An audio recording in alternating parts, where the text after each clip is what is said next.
Hello friends, अस्सलाम वालेकुम। आज मैं इस लेक्चर में आपको बताऊंगा the classification of living organism. Biodiversity पहले लेक्चर में मैंने बायोडाइवर्सिटी के बारे में बताया था। Biodiversity is the variation of living organism. जो वेरिएशन होती है लिविंग ऑर्गेनिज्म में और बायोस्फीयर में, इस पूरे ज़मीन में, इस पूरे बायोस्फीयर में, उसे हम बायोडाइवर्सिटी कहते हैं। अब classification of the living organism. Number first is need for the classification of living organism. हमें क्यों नीड ये पड़ी कि क्लासीफाई हम करने लगे लिविंग ऑर्गेनिज्म को। Living organism have evolved on the earth over a million years ago. There is a vast variety of the living organism. Living organisms show wide range of the variation. जो living organism है इस अर्थ पे millions years ago से ही हैं और उनमें बहुत variety है, वेरिएशंस है। Some microscopic bacteria are few micrometres in size like valves and redwood trees are about 30 meters and 100 meters in size. कुछ जानदार जैसे बैक्टीरिया हैं वो बहुत ही छोटे हैं जिनकी साइज़ बहुत ही छोटी है। Some pine trees live for the thousands years while insect like the mosquito die within a few days.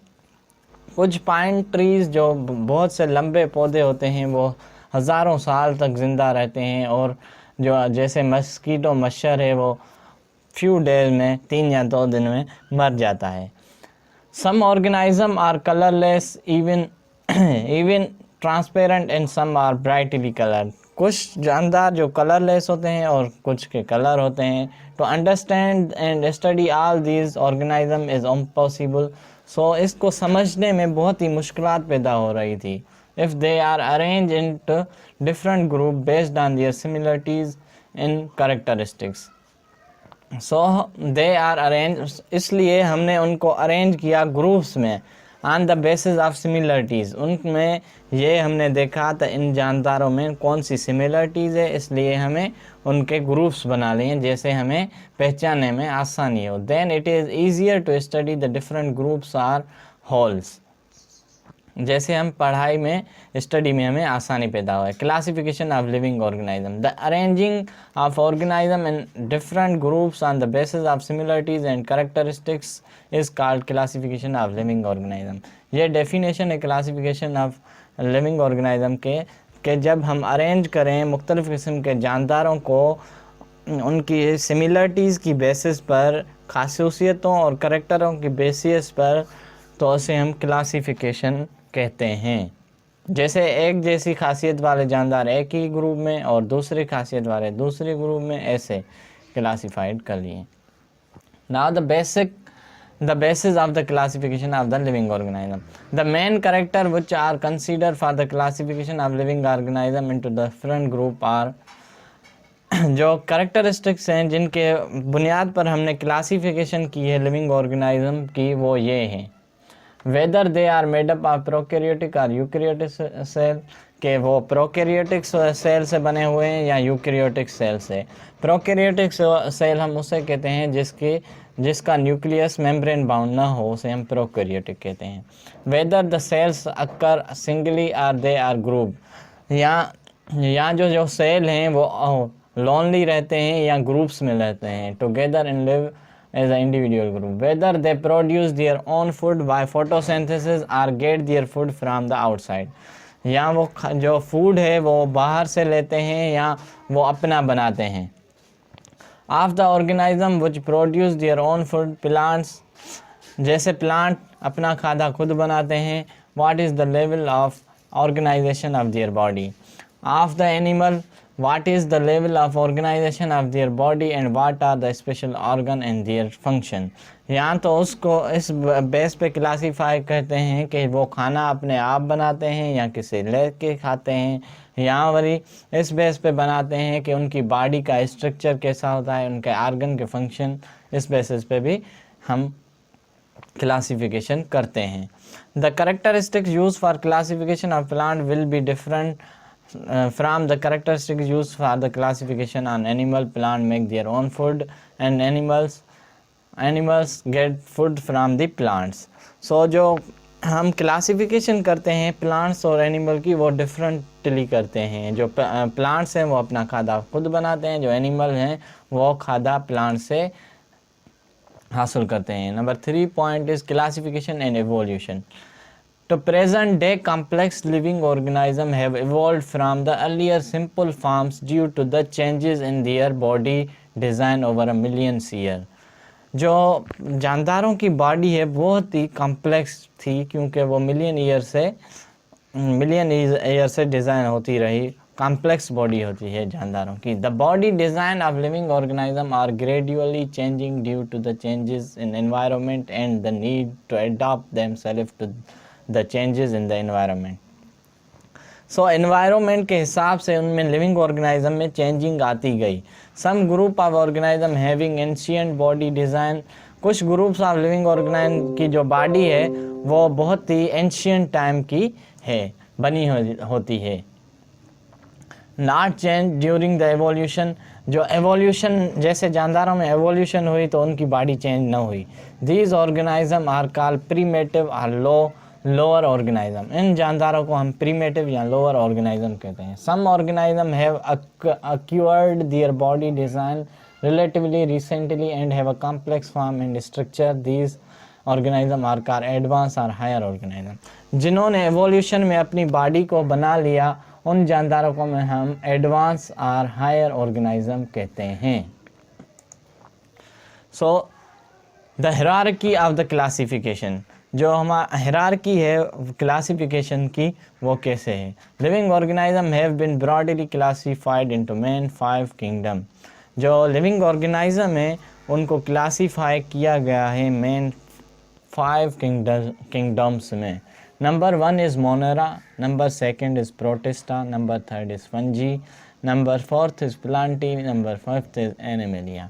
जो जानदारों को क्लासिफिकेशन की गई है इन 5 ग्रुप्स में उनको क्लासीफाई किया है। Each kingdom has been further classified into smaller सब ग्रुप, जो हर एक ग्रुप है वो सब ग्रुप में डिवाइड किया गया है at the various level as, जो उसकी वेरियस लेवल ये हैं।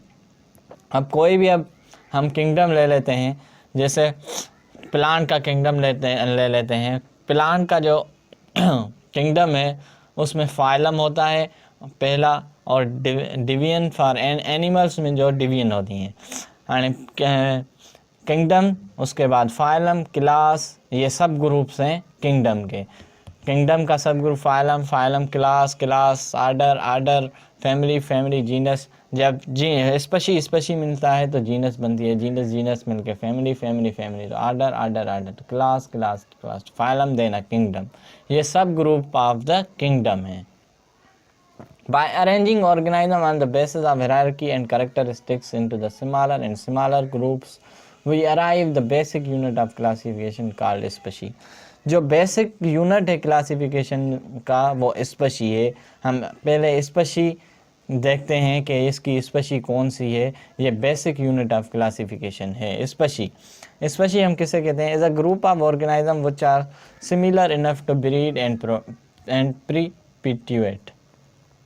स्पीशी हम उसको कहते हैं जैसे सिमिलर ऑर्गेनिज्म वो अपना नस्ल भी बढ़ा सकते हैं और सर्वाइव भी कर सकें, अपना नस्ल भी बढ़ा सकें और सर्वाइव करें।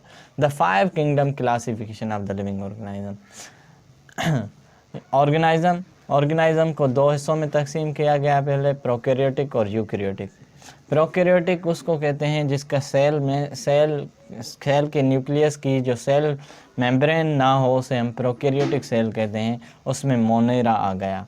यूकैरियोटिक यूनिसेल्युलर और मल्टीसेलुलर। अब यूकैरियोटिक में 2 किस्म के जानदार हैं, एक तो यूनिसेल्युलर और दूसरा मल्टीसेल्युलर। अब यूनिसेल्युलर जो ऑर्गेनिज्म है उनको हम प्रोटिस्टा कहते हैं, जो मल्टीसेल्युलर विदाउट सेल वॉल है उसे हम एनिमलिया किंगडम कहते हैं। Now with the cell wall, और अगर इसमें सेल वॉल हो गई, do not perform the photosynthesis, able to perform photosynthesis. अब इसको अगर फोटोसिंथेसिस करेंगे जिसमें सेल वॉल भी होगी तो उसे प्लांटी, अगर सेल वॉल उसकी ना हो, डू नॉट परफॉर्म फोटोसिंथेसिस, अगर वो फोटोसिंथेसिस अपना खादा खुद नहीं बना सकते तो उसे फंजाई कहते हैं। These are the five kingdom classification. ये बहुत ही इम्पॉर्टेंट स्लाइड है, आप इसे रिमेंबर कर लीजिएगा. Number first kingdom, that is Monera. These are mostly prokaryotic, unicellular, do not have a definite nucleus, may or may have not cell wall, and the mode of nutrition is orthophic or heterotrophic. ये जो जानदार होते हैं prokaryotic होता है, जिनका cell में nucleus की सेल मेम्ब्रेन नहीं होती है, न्यूक्लियस मेम्ब्रेन नहीं होती है. यूनिसेल्युलर एक ही सेल के बने होते हैं. Do not have definite nucleus, उनका जो न्यूक्लियस होता है वो डेफिनेट नहीं होता. May or may not have a cell wall, उनके सेल वाल हो भी सकती है और नहीं भी हो सकती. And the mode of nutrition is autotrophic, और जो मोड ऑफ जो न्यूट्रिशन है वो ऑटोट्रोफिक, वो खुद भी खाना बना सकते हैं, और हेट्रोफाजिक, या तो किसी दूसरे से लेके खाते हैं, जैसे bacteria, blue green algae, cyanobacteria and mycoplasma etc. These are the example of shape of bacteria. आप देख सकते हैं ये बैक्टीरिया, ये साइनोबैक्टीरिया है, इसे भी आप गौर से देख लीजिए. ये ब्लू ग्रीन एल्गी है, ये माइकोप्लाज्मा है. This is the second kingdom, Protista. These are the eukaryotic, unicellular, mostly aquatic. Some have a cilia or flagella which help them in moving, and the mode of nutrition may are autotrophic or heterotrophic. जो kingdom protista है, ये पहले तो eukaryotic होते हैं और unicellular होते हैं. इनका सेल जो है वो कंप्लीट होता है, न्यूक्लियस मेम्ब्रेन भी होती है, सब जो सेल के ऑर्गेनली होते हैं उसमें मौजूद होते हैं. और यूनिसेल्युलर है, मोस्टली एक्योटिक, पानी के रहने वाले हैं. सम है सीलिया, ये जो इनके ऊपर से ये जो बने होते हैं इसे सीलिया कहते हैं. फीट्स बने होते हैं यहाँ से, उनको सीलिया कहते हैं. और फ्लैजिला, यहाँ तो उनको फ्लैजिलिया होती है, which help them in moving and the mood of nutrition, जो उनको मदद करती है मूविंग में. And the mood off nutrition में ऑटोट्रॉफिक और हेटरोट्रॉफिक, या तो वो खुद खाना बनाते हैं या दूसरों से लेके खाते हैं. एग्जांपल जैसे एल्गी आ गया, डायटॉम्स आ गया, प्रोटोजोआ आ गया, etc. ये आपकी एल्गी है, ये प्रोटोजोआ है, इसे सीलिया होती हैं, ये डायटम्स हैं, ये भी आप देख लीजिएगा, बहुत ही important slide. And other is fungi, they are eukaryotic, unicellular and multicellular. ये यूकैरियोटिक होते हैं, यूनिसेल्युलर होते हैं, एक सेल के भी हो सकते हैं, मल्टीसेल्युलर भी होते हैं. They do not have chlorophyll and they can't prepare their own food and are heterotrophs. ये जो हैं उनके पास क्लोरोफिल नहीं होती है, ये फूड नहीं बना सकते हैं, फिर जो खाना है वो दूसरों से हासिल करते हैं. They use decay organic matter as food and so are called saprophytes. ये जो जिंदा रहते हैं, जो मुर्दे होते हैं उन पे, इसलिए उनको saprophytes कहा जाता है. Some of them live in association with algae. कुछ जो हैं वो algae के साथ रहते हैं. They are called lichens. उसे हम lichens कहते हैं या lichens कहते हैं. algae के साथ जो रहें, ये देख लीजिए, algae के साथ. एग्जाम्पल, ये यीस्ट, आपका ये यीस्ट देख लीजिए, Aspergillus, Penicillium. These are the examples. Agaricus lichens, these are the Penicillium. ये देख लीजिए, बहुत ही important slide. And other is kingdom Plantae or plants. They are multicellular eukaryotic. ये बहुत सारे सेलों के बने होते हैं और उनका सेल यूकैरियोटिक कहते हैं. हैविंग सेल वाल, उनके पास सेल वाल होती है. They are chlorophyll, they have chlorophyll, उनके पास क्लोरोफिल होती है, इसलिए फोटोसिंथेसिस करते हैं और अपना खाना खुद बनाते हैं. They are divided into the 5 groups.